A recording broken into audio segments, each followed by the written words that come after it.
이 시간 우리에게 주신 하나님 말씀 요한계시록 2장 12절부터 17절까지 한 절씩 기록하겠습니다. 기록합니다. 버가모 교회의 사자에게 편지하라. 좌우에 날선검을 가지신 이가 이르시되 네가 어디에 사는지를 내가 아노니 거기는 사탄의 권자가 있는 데라. 내가 내 이름을 굳게 잡아서 내 충손된 증인 안디바가 너희 가운데 곧 사탄이 사는 곳에서 죽임을 당할 때에도 나를 그는 믿는 이름을 저버리지 아니하였도다. 그러나 내게 두어 가지 책망할 것이 있나니 거기 내게 발람의 교훈을 지키는 자들이 있도다. 발람이 발락을 가르쳐 이스라엘 자손 앞에 걸림돌을 놓아 우상의 제물을 먹게 하였고 또 행음하게 하였느니라. 이와 같이 내게도 니골라 당의 교훈을 지키는 자들이 있도다. 그러므로 회개하라. 그리하지 아니하면 내가 내게 속히 가서 내 입에 검으로 그들과 싸우리라. 귀 있는 자는 성령이 교회들에게 하시는 말씀을 들을지어다. 이기는 그에게는 내가 감추었던 만나를 주고 또 흰 돌을 줄 터인데 그 돌 위에서 새 이름을 기록한 것이 있나니 받는 자밖에는 그 이름을 알 사람이 없느니라. 아멘. 옆사람과 인사하겠습니다. 사랑합니다. 축복합니다. 오늘 이 시간에도 주님 앞에 나와 예배드리는 우리 사는 성도님들을 주님의 이름으로 환영하고 축복합니다. 남들은 알 수 없는 영광의 비밀을 누리는 교회, 남들은 알 수 없는 영광의 비밀을 누리는 교회라는 제목으로 함께 하나님 말씀 나누도록 하겠습니다. 지금 우리나라에 외국인 노동자들이 많이 있죠. 그런데 뭐 처우가 개선된 것도 있지만 여전히 어려운 가운데서 일하는 그런 외국인들도 있습니다. 여기 그 음료를 나르는 그 곳에서 일하는 외국인인데 이 외국인을 보시면요, 신발을 신었어요, 안 신었어요? 양말을 신고 있습니다. 이 더운 날씨에 양말만 신고 신발도 신지 못하고 일하고 있습니다. 이 사람이 일하는 모습을 누가 동영상으로 찍었는데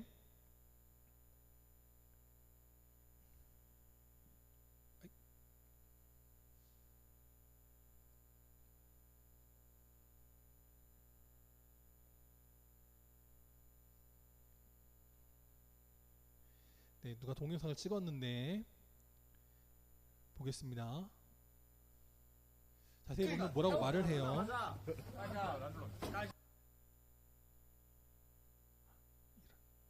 잠시 다시. 네.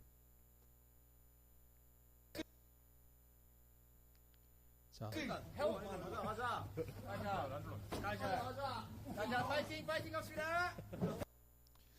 들으셨을지 모르겠는데 뭐라고 얘기를 하거든요. 뭐라고 얘기냐면 빨리빨리 화이팅 합시다. 그러면서 이제 일을 하는 거예요. 외국인이 신발도 못 신고 일을 하고 있는데 뭐가 좋다고 빨리빨리 화이팅 합시다 이렇게 일을 하는 거예요. 대단한 외국인이죠. 근데 이 외국인이 누군지 아시나요? 이준영 성도님도 모르세요? 예. 누구냐면 영국의 맨체스터 유나이티드에서 뛰던 축구 선수입니다. 근데 그 선수가 이제 우리나라 FC 서울인가? 서울 FC인가? 우리나라 그 서울에 있는 FC 축구단에서 뛰고 있는 선수예요. 그러니까 지금 운동하다가 음료수가 왔다 그러니까 그 음료수 나르는 겁니다.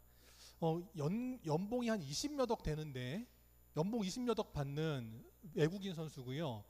지금은 우리나라에서 뛰고 있지만 한때는 지성팍이 뛰고 있던 맨체스터 유나이티드 세계 최고의 1등 팀에서 뛰던 선수입니다.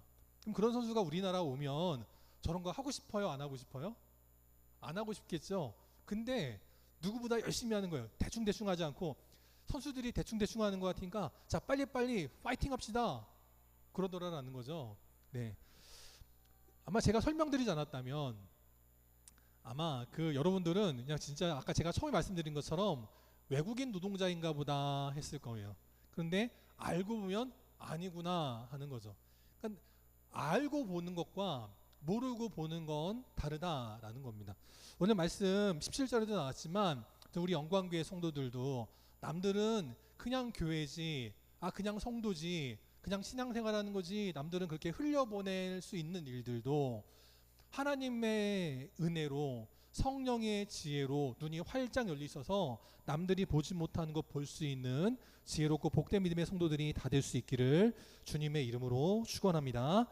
우리가 지난주와 같이 버가모 교회에 대해서 계속해서 말씀을 나눠보도록 하겠습니다.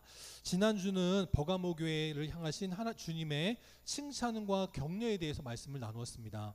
근데 오늘은 그게 아니고 바로 그 버가모 교회에 있는 아직 부족한 부분들이 있어서 그걸 지금 주님께서 책망하시고 훈계하는 것에 대해 말씀을 나누겠습니다.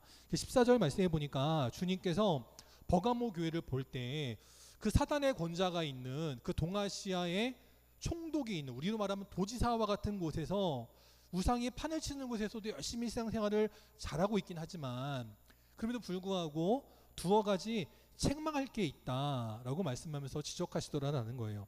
첫 번째는 뭐가 있냐면 발람의 교훈을 따르는 그런 어리석은 이들이 있었다라는 겁니다. 14절 말씀 그 다음에 보니까 너희 가운데 발람의 교훈을 지키는 자들이 있다. 그들은 누구였느냐? 발락 왕의 유혹에 사주에 넘어가서 이스라엘 자손들 앞에 걸림돌을 놓아 우상의 재물을 먹게 하였고 또 행음하게 했던 그런 자다. 왜 그런 사람의 교훈을 따르느냐? 그렇게 지금 책망하시더라라는 거예요. 이 발람의 사건은 어디 나오냐면 민수기 22장에 나오고 있습니다. 그 이스라엘 백성들이 출애굽을 하고 가나안 땅으로 그 사막의 험난한 길을 가고 있을 때 발락이라고 하는 이방인 왕이 발람 선지자를 꼬드겨 가지고 저 이스라엘 백성들을 좀 저주를 좀 해달라. 그래서 저들이 가나안 땅에 들어가 온전한 나라를 세워서 우리를 혹시라도 힘들게 하지 못하도록 저들이 광야에서 자멸하도록 저들에게 저주를 좀 베풀어 달라. 지금 그렇게 요청을 했다라는 거예요. 그러면 이 발람이 그걸 따라야 됩니까? 말아야 됩니까? 하지 말아야죠. 그런데 이 발람은 돈에 눈이 멀어가지고 이스라엘을 저주하기 위해서 나아갑니다. 근데 그 과정에 하나님께서 당나귀를 통해서도 말하게 하시어서 그 이스라엘을 저주하지 못하도록 막으셨지만 이 발람은 끝내 이스라엘을 함정에 빠뜨리는 잘못을 범했다는 거예요.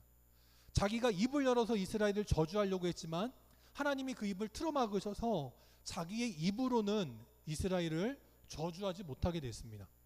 그러고 나니까 어떻게 하냐면 31장으로 건너뛰게 되는데 이스라엘 백성들이 부올 땅에서 이방 여인들과 행음하게 되는 잘못을 저지르게 됩니다. 근데 이걸 누가 꾀를 낸 거냐면 바로 발람 선지자가 꾀를 내어서 이런 일이 벌어졌다라는 거예요. 내 입으로 저주를 못하게 하시니까 꾀를 내가지고 이스라엘 백성들이 자기들끼리 스스로 함정에 빠지게 하는 일을 벌이게 만들었고 그 까닭에 이스라엘 땅에 연병이 들어 큰 어려움을 겪게 되었다라는 겁니다. 바로 지금 이러한 사건이 이 초대교회 안에도 있었다라는 거예요. 그래서 고린도후서 6장 14절 15절에 보니까 사도 바울이 이렇게 권면합니다. 너희는 믿지 않는 자와 멍에를 함께 매지 말라라고 말씀하는 거예요. 우리가 어쩔 수 없이 세상을 살아가면서 세상의 사람들과 함께 교제하기도 하고 교류하기도 하고 해야 되죠. 그걸 말하는 게 아니고요. 그들과 함께 멍에를 맨다라는 건 뭐냐면 같은 일을 꾀하거나 같은 사특한 일을 꾀하지 말아라, 그 뜻이라는 거예요. 그래서 의와 불법이 어찌 함께 할 수 있겠느냐, 빛과 어둠이 어찌 함께 사귈 수 있겠느냐, 그걸 말씀하더라는 거죠. 그렇죠? 빛이 비추면 어둠은 물러가게 돼 있습니다. 아무리 어둠이 짙어도요, 빛이 비추면 어둠은 물러가게 돼 있는 거예요. 빛과 어둠이 서로 사이좋게 지내자, 그럴 수가 없는 겁니다. 또 그 다음에도 말씀하기를 그리스도와 벨리알은 서로 조화되지 않는다. 그러므로 믿는 자와 믿지 않는 자도 서로 상관해서는 안 된다라는 거예요. 그런데 이 버가모 교회 안에 스며들어서 이 초대교인들이 열심히 신앙생활을 하려면 야, 너무 그렇게 열심히 하지 마. 광신도 같잖아. 그렇게 하지 마. 그렇게 말하고요. 뭔가 좀 교회를 위해서 충성하려고 그러면 야, 그렇게 하지 마. 그래서 다쳐봐야 세상 사람들 보면은 은혜가 안 돼. 그렇게 말하는 거예요. 뭔가를 좀 교회에서 열심을 내보려고 그러면 야 그렇게 할 필요 없어. 누가 알아주지도 않아. 그렇게 말하는 사람들이 있었다라는 겁니다. 이거를 발람의 교훈이다. 이러한 사람들의 말을 따르지 말어라 라고 말씀하더라라는 거예요. 베드로후서 2장 17절에도 보니까 이런 사람들을 뭐라고 말했냐면 첫 번째는 물 없는 샘이다 라고 말했습니다. 샘이 있는데 그 샘에 물이 없으면 그게 뭐예요? 샘이 아니라 웅덩이죠. 구덩이가 됩니다. 그래서 이 웅덩이에 빠져서 죽을 뻔했던 사람이 누구예요? 바로 아브라함의, 이삭의, 야곱의 아들인 요셉이었다라는 거예요. 우리도 샘인데 물이 없으면 웅덩이가 되고 구덩이가 됩니다. 남을 위험에 빠뜨릴 수 있는 존재가 될 수 있다는 것을 늘 기억하면서 우리는 이 발람의 교훈을 따르는 자들이 되어서는 안 될 줄 믿습니다. 또 두 번째, 이 발람의 교훈을 따르는 사람들은 어떤 사람들이냐? 광풍에 밀려가는 안개와 같다라고 말씀을 해요. 제가 그동안에는 잘 몰랐었는데 이제 새벽에 이제 자전거를 타고 운동을 하러 가거든요. 근데 지난주인가 지지난주인가에 그 용화리 쪽에 안개가 굉장히 짙은 거예요. 우리 교회는 햇볕이 쨍쨍한데 저 그 현충탑이 있는 곳은 안개가 짙은 겁니다. 그래도 뭐 짙어봐야 뭐 별거 있겠어? 하고 갔는데 평상시에는 안개가 있어도 그래도 가면 그래도 대충 다 보였거든요. 와 근데 이번에는 그 현충탑 근처로 가니까 햇볕도 안 보이고 그냥 굉장히 그 안개가 짙게 낀 적이 있습니다. 그런데 어쨌든 이런 안개는 뭐냐? 광풍에 밀려가는 그런 보잘것없는 존재라는 거예요. 아무리 안개가 짙어도요, 이 안개는 광풍이 한번 밀어닥치면 밀려가는 보잘것없고 허탄한 존재라는 겁니다. 아무리 우리의 눈을 가리는 것 같고 그래서 우리로 하여금 공포에 떨게 만들고 한 치 앞도 보이지 않게 만들고 할지라도 그거는 별거 아닌 거예요. 우리는 그런 안개 같은 것에 연연할 필요도 없고 안개 같은 것 때문에 두려워할 필요도 없다라는 것입니다. 우리가 우리 앞에 때로는 질병의 문제, 또 때로는 마음의 근심 걱정의 문제, 때로는 물질의 문제 이런 것들이 많이 있다 할지라도 그것 때문에 흔들리는 자들이 아니라 그것들은 광풍에 밀려가는 안개와 같다라고 기억하면서 더욱더 믿음으로 주님 앞에 나아갈 수 있는 겨우도 복되는 인생들이 되시기를 바랍니다. 또 세 번째, 이 발람 같은 발람의 교훈을 따르는 자들은 어떠한 인생들이냐? 캄캄한 어둠 같다라고 말씀하는 거예요. 이 캄캄한 어둠이 예비되어 있는 존재들이 발람의 교훈을 따르는 자들이라는 겁니다. 세상의 것을 더 좋아하는 거예요. 교회의 일보다 세상의 일을 더 좋아하는 이들이 바로 이와 같은 자들이다라는 겁니다. 이번에 그 목요일에 비가 억수로 많이 내렸어요. 그래서 그 현충탑에 또 운동하려고 갔는데 줄이 쳐져 있더라고요. 근데 줄이 이렇게 떨어져 있길래 그냥 뭐가 좀 있었나 보다 해서 올라갔거든요. 올라가 보니까 그 현충탑에 가면 전망대 같은 게 있잖아요. 거기 전망대 밑에가 다 떨어져 내려간 거예요. 그 커다란 돌이 그냥 엄청 큰 돌이 떨어져가지고 야 만약에 사람이 지나갈 때 떨어졌으면 다치거나 죽었을지도 모르겠다 싶을 정도더라고요. 그래가지고 목요일부터는 이제 운동을 좀 못하고 있는데 어쨌든 이번에 비가 정말 많이 내렸습니다. 수리도 비가 많이 내릴 때 걱정을 했는데 그때는 잘 넘어갔거든요. 그래서 목요일도 괜찮겠거니 했는데 누가 막 저 자는데 깨우는 거예요. 보니까 이원자 권사님 오셔가지고 난리가 났다고 그러신 거예요. 그래서 가보니까 정말 화장실이 침수가 돼가지고 넘치기 직전의 상황입니다. 그러니까 권사님이 아무리 봐도 안 되니까 이제 저를 깨우신 거예요. 그래가지고 가가지고 막 하고 저도 막 우리 이필서 장로님 전화드리고 나중에 황 장로님도 오셔가지고 막 장식 갖고 양수기 갖고 오시고 펌프 갖고 오시고 해가지고 그걸 간신히 이제 잘 넘겼습니다. 어쨌든 이번에 비가 정말 많이 내렸는데 감사한 거는 그래도 새벽에 비가 많이 내리는데도 그 비를 헤치고 교회로 오신 분이 있어서 먼저 발견했으니 다행이지. 제가 나올 때까지 몰랐으면 아마 넘쳤을 것 같아요. 기껏 그 새벽 저 지하 그 새벽 예배실 다 꾸며놨는데 거기 또 그냥 똥물이 넘치면 그거 어떡하겠겠어요. 그래도 정말 그 포구리 치고 오신 분이 있어서 감사하고, 또 우리 이페서 장로님도 허리가 불편하신데 또 이제 문제 생겼다 그러니까 또 오셔가지고 뜨고 봐주시고, 우리 황 장로님도 건강이 많이 좋은 편이 아니신데도 불구하고 양수기 들고 오시고 펌프 들고 오시고 이렇게 힘쓰시고 애써주시고 얼마나 감사한지 몰라요. 그래도 그 위에도 많은 분들이 오셔가지고 신경 써주셨는데 참으로 감사드리고, 어쨌든 이렇게 힘들고 어려워도 교회를 늘 사랑하는 분들이 있기 때문에 우리 교회가 평안할 수 있고 안정될 수 있고 든든히 서나갈 수 있다라는 거죠. 어떤 분들은 그럴 때 아마 이렇게 말할지도 몰라요. 야, 이렇게 비가 많이 내리는데 교회를 뭐하러 가냐, 교회 가다가 미끄러져 다치기라도 하면 그 하나님 영광 가리는 거야. 그게 발람의 교훈을 따르는 자들이라는 거예요. 비가 많이 온다고 논에 나가서 뭐 이렇게 일 안 보시나요? 다 보잖아요. 비가 많이 온다고 출근 안 하나요? 출근하죠. 비가 온다고 교회 못 갈 것도 없다라는 거예요. 교회 오다가 문제 생겼다고 그게 꼭 하나의 영광을 가리는 거냐? 또 다른 생각으로 보면 그렇지 않을 수도 있는 거예요. 물론 제가 바라고 기도하기는 한 분도 교회 오시다가 넘어지거나 다치지 마시고 교회를 하시다가 어떤 일도 당하지 않기를 저는 기도하지만, 또 한편으로는 그거 하다가 만약에 무슨 일이 생기면 그게 한편으로는 순교일 수도 있는 거예요.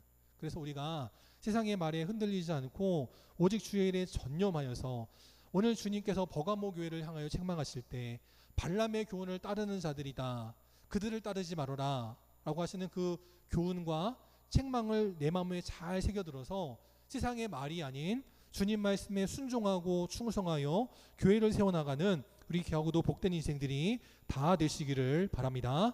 두 번째, 또 주님께서 버가모를 향해 책망하신 게 뭐냐면 니골라 당의 교훈을 지키지 말라라고 말씀하셨습니다. 이건 이미 제가 에베소에서 말씀드린 적이 있으니까 깊게 다루지는 않겠습니다. 16절에 보면 니골라 당의 이 교훈을 따르지 말고 회개하여 돌이키라라고 말씀을 합니다. 니골라 당의 이 교훈은 뭐냐면 내가 하고 싶은 대로 하라라는 말이 있는 거예요. 그래서 땡기면 땡기는 대로 살라라는 거예요. 먹고 싶으면 먹고 싶은 대로, 즐기고 싶으면 즐기고 싶은 대로 마음껏 하라는 거예요. 그런데 우리는 땡기는 대로 사는 인생이 아니라는 것입니다. 창세기 3장 6절에 보면 하와가 뱀의 유혹을 받아가지고 하나님께서 따먹지 말라 하신 선악을 알게 하는 나무의 열매를 바라봤습니다.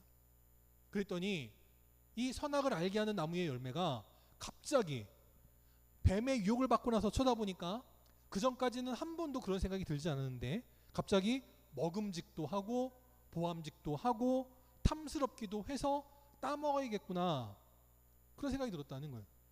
그리고 따먹었을 때 그게 원죄가 되어서 지금 우리가 얼마나 많은 그런 어려움을 당하고 있냐라는 겁니다. 지금도 세상의 악한 마귀가 우리에게 야, 네가 하고 싶은 대로 해, 하나님 말씀이 중요한 게 아니야, 네가 중요한 거야, 네가 복받고 싶은 대로, 네가 행복하고 싶은 대로, 너 하고 싶은 대로 해 라고 할 때 그런 말에 흔들리지 않고 우리는 내 마음의 생각이 아닌, 내 마음의 본능이 아닌 하나님 말씀을 따라 살아가는 귀하고도 복된 인생들이 되시기를 바랍니다. 영국의 속담이라고 하는데 이런 말이 있어요. 지옥으로 가는 길은 선의로 포장되어 있다라는 말이 있습니다. 내가 너 생각해서 해주는 말이야, 이것도 선이잖아요. 근데 너 생각해서 해주는 말이야, 그런 말 따라가다 보면 지옥으로 가는 거예요. 항상 교회에서도 보면요, 말씀대로 삽시다 그렇게 사는 사람의 그 말보다는 야, 유두리 있게 살자, 우리 이렇게 살자, 그런 말이 더 좋게 보이고요, 그렇게 말하는 사람들이 더 지혜롭게 보이고 현명해 보일 때 있다는 거예요. 그런데 그렇게 하면 시작은 선이었지만 마지막은 지옥의 뜨거운 불이 기다리고 있다. 우리는 그것을 늘 기억하면서 발람의 교훈, 니골라당의 교훈을 따르지 않고 오직 하나님 말씀만을 따라 살아가는 귀하고도 복된 인생들이 되시기를 바랍니다.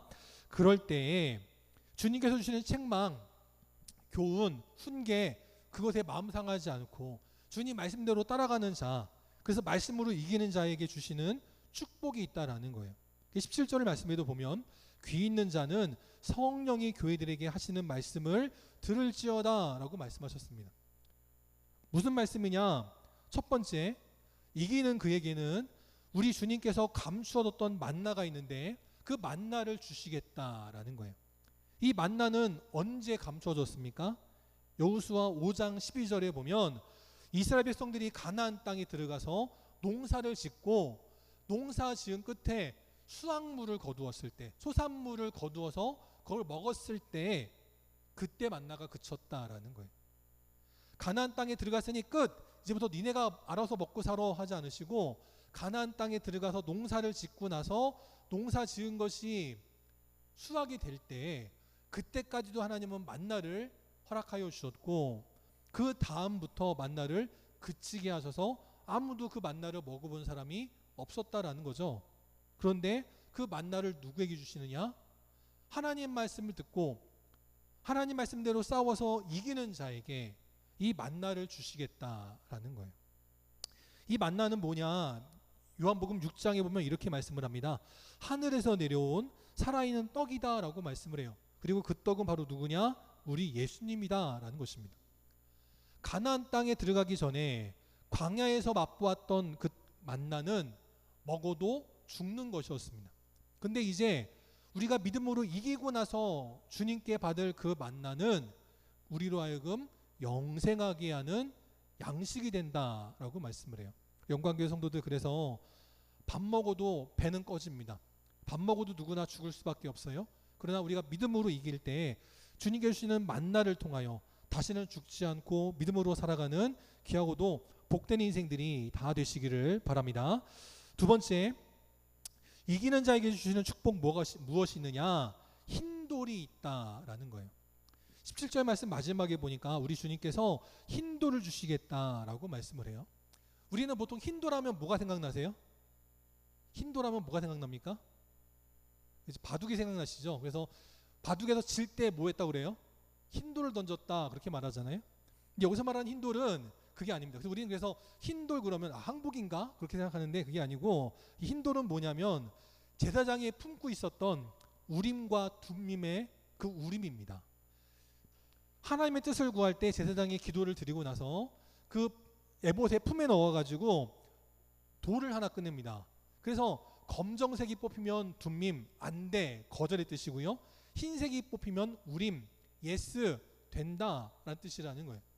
그래서 어느 때에는 둠밈이 뽑히면 내 마음대로 못하죠. 주님께서 안 된다 하셨으니까. 근데 우림이 뽑히면 된다는 뜻이거든요. 주님 저 이번에 이거 할까요 말까요? 해라. 우림, 흰돌이 주어지는 거예요. 지금 이 땅에서는 할 수 있는 게 있고 할 수 없는 게 있습니다. 그런데 우리가 믿음으로 이기고 나면 그때는 주님 안에서 안 될 게 없다라는 거예요. 실패가 없다라는 거예요.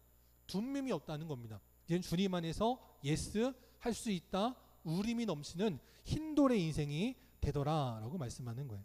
이 얼마나 감사한 인생입니까? 그래서 우리 영광교회 성도들이 기도하는 것이 뜻대로 안 닿아가지고 마음이 절망이 되고 낙심이 되는 그런 일들이 벌어지지 않고 우리가 말씀대로 살고 믿음으로 이겨나갈 때 주님께서 주시는 그 흰돌로 말미암아 날마다 예스의 인생, 승리의 인생, 형통의 인생들이 되는 귀하고도 복된 믿음의 삶들이 되시기를 바랍니다. 근데 이 흰돌에는요 또 두 가지 의미가 있어요. 첫 번째 뭐가 있냐면 흰돌을 주시는데 그냥 그 흰돌이 흰돌로 끝이 아니고 그 흰돌에 새 이름을 기록하시겠다라고 말씀합니다. 이게 얼마나 감사하고 위로가 되는 말씀인지 몰라요. 이 성경에서 이름이 바뀐다라고 하는 것은요 영광의 상징입니다. 이사야서 62장 2절에 보면 여호와의 입으로 정하실 새 이름으로 너희를 일컬을 것이다 라고 말씀을 해요. 그 전까지는 포로로 끌려갔던 민족, 나라가 망했던 민족, 어려웠던 민족, 불순종과 배반의 민족 그렇게 불렸었지만 이제 하나님께서 그들을 다시 이스라엘 땅으로 돌아오게 하실 때 그들은 하나님의 입으로 정하여 부르실 새 이름으로 일컬어지게 될 것이다 라고 말씀했다는 거예요. 그 성경에 보면 아브라함도요 원래 이름은 뭐였어요? 아브람이었습니다. 아브람의 이름이 아브라함으로 바뀌었고요. 사라도 원래 이름은 사레였습니다. 사레의 이름이 사라, 열방의 어머니라고 이름이 바뀌었어요. 야곱도 남의 발목을 붙잡는 자에서 이스라엘로 이름이 바뀌었습니다. 하나님과 겨루 이긴 자라는 뜻으로 이름이 바뀌었어요. 또 예수님의 제자였던 베드로가 있죠. 그게 원래 이름은 시몬이었습니다. 시몬이란 이름에서 베드로, 게바, 반석이란 이름으로 바뀌었다라는 거예요. 우리 주님께서는 믿음으로 이기는 자에게 새 이름을 허락하여 주신다라는 거예요. 그 전까지는 남들이 우리를 볼 때 영광교회, 그 교회지, 영광 저 안무개 장로, 안무개 성도, 뭐 그런 사람들이지 그랬을지 모르지만, 우리가 믿음으로 이기는 자가 될 때 우리는 이제 기존의 인식과는 전혀 다른 하나님의 영광이 충만하게 되어지는 복된 믿음의 새 이름으로 바뀌게 될 것이다 라고 말씀하더라라는 겁니다. 또 두 번째, 이 흰돌에는 무엇이 있느냐? 나만의 스토리가 있는 새 인생이 되더라라는 거예요. 그 주님께서 이기는 자에게 마치 면류관처럼 금메달처럼 흰돌을 주시는데, 그 흰돌에는 새 이름이 쓰여져 있습니다. 근데 그 이름을 모두가 다 아는 게 아니고요, 받는 자밖에는 그 이름을 알 사람이 없더라라는 거예요.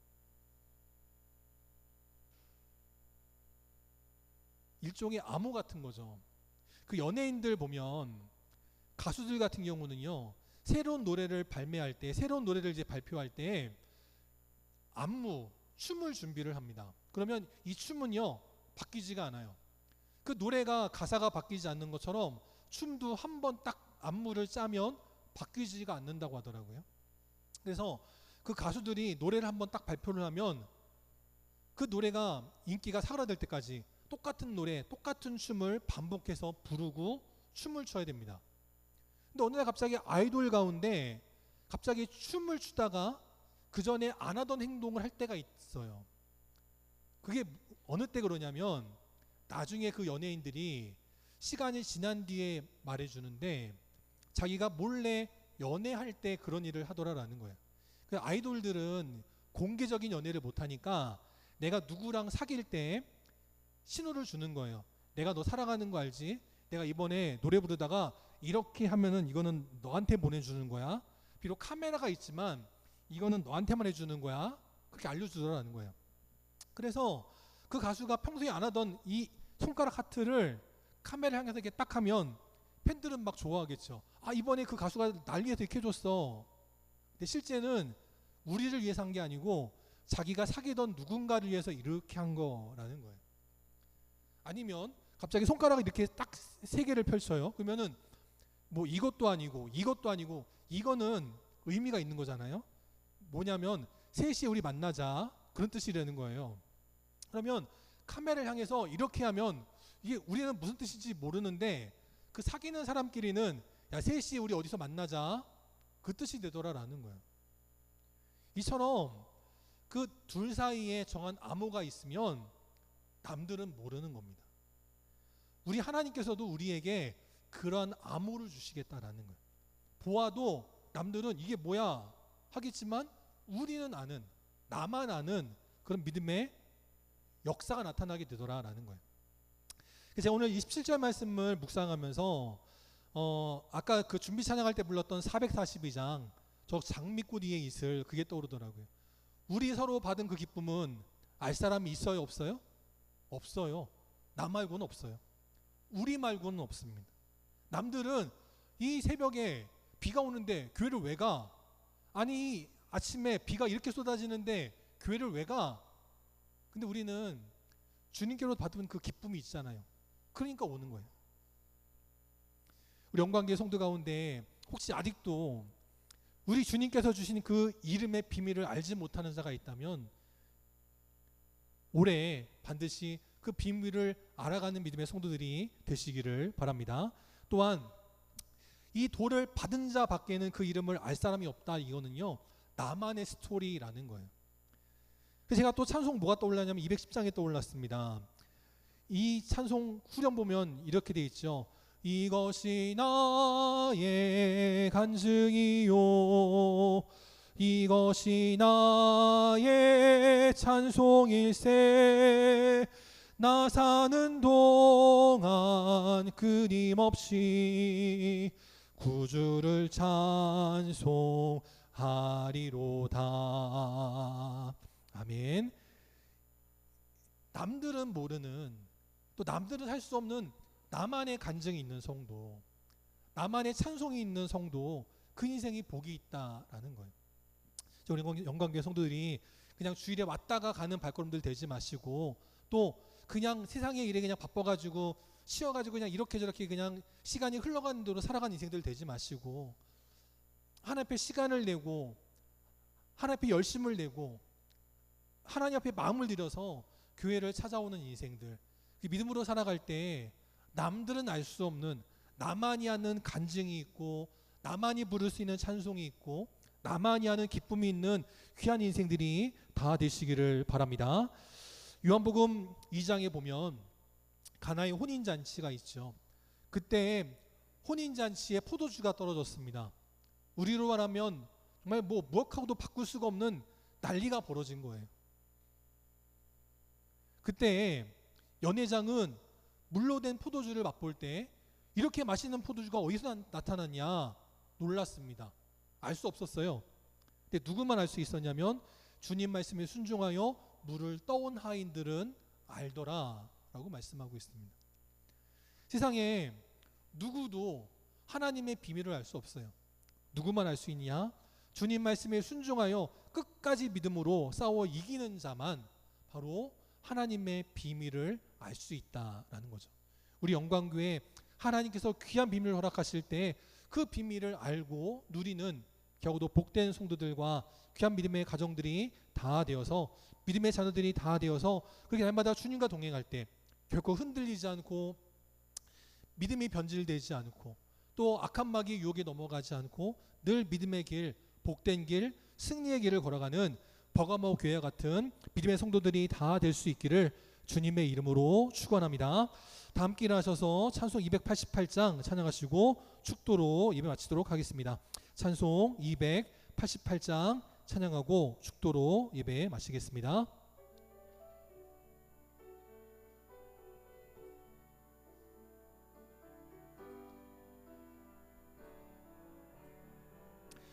예수를 나의 구주 삼고 성령과 피로 썩 거듭나니 이 세상에서 내 영혼이 하늘의 영광 누리도다.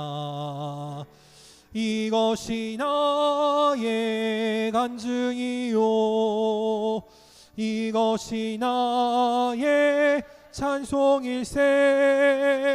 나 사는 동안 끊임없이 구주를 찬송하리로다. 온전히 주께 맡긴 내 영, 사랑의 음성을 듣는 중에 천사들 왕래하는 것과 하늘의 영광 보리로다. 이것이 나의 간증이요, 이것이 나의 찬송일세. 나 사는 동안 끊임없이 구주를 찬송하리로다. 주 안의 기쁨 누림으로 마음의 풍랑이 잔잔하니 세상과 나는 간 곳 없고 구속한 주 도다. 이것이 나의 간증이요, 이것이 나의 찬송일세. 나 사는 동안 끊임없이 구주를 후렴만 다시 한 번 더. 이것이 나의 간증이요, 이것이 나의 간증이요, 이것이 나의 찬송일세. 나 사는 동안 끊임없이 구주를 찬송하리로다.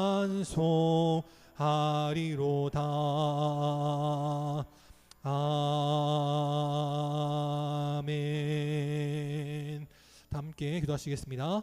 지금은 우리 주 예수 그리스도의 은혜와 하나님 아버지의 끝이 없는 사랑하심과 성령님의 함께 하시고 교통하시고 위로 인도하심이 오늘도 장마 가운데 비가 내릴지라도 결코 주님을 향한 믿음의 열정이 그치지 않기에 주 앞에 나와 믿음으로 예배드리는 우리 사랑하는 모든 성도들 머리 위에, 또 우리 사랑하는 성도들을 위해서 귀한 삼계탕을 대접하는 우리 신성규 집사님, 황수덕 권사님, 우리 소라 나래 현지 믿음의 자녀들과 그 귀한 믿음의 가정 위에, 또 오늘 우리 성도들을 위하여서 귀한 또 귤을 제공하는 우리 이한 할머니, 이준영 성도님과 우리 하은이 위에, 또 우리 교회에 등록하신 우리 귀한 믿음의 문명식 성도님과 정옥순 귀한 믿음의 성도님 위에, 또 우리 교회를 방문한 우리 김용섭 성도님 위에, 나라를 지키는 국군 장병들 위에, 또 우리 모든 공무원들과 의료진들 위에, 또 이제 수술을 받고 회복 가운데 있는 우리 박청근 장로님, 또 우리 이영애 권사님 위에, 또 주 앞에 나와 함께 예배드리기를 원하지만 이런저런 이유로 나오지 못한 모든 안타까운 심령들 머리 위에 이제로부터 영원까지 함께 계시기를 간절히 축원하옵나이다. 아멘.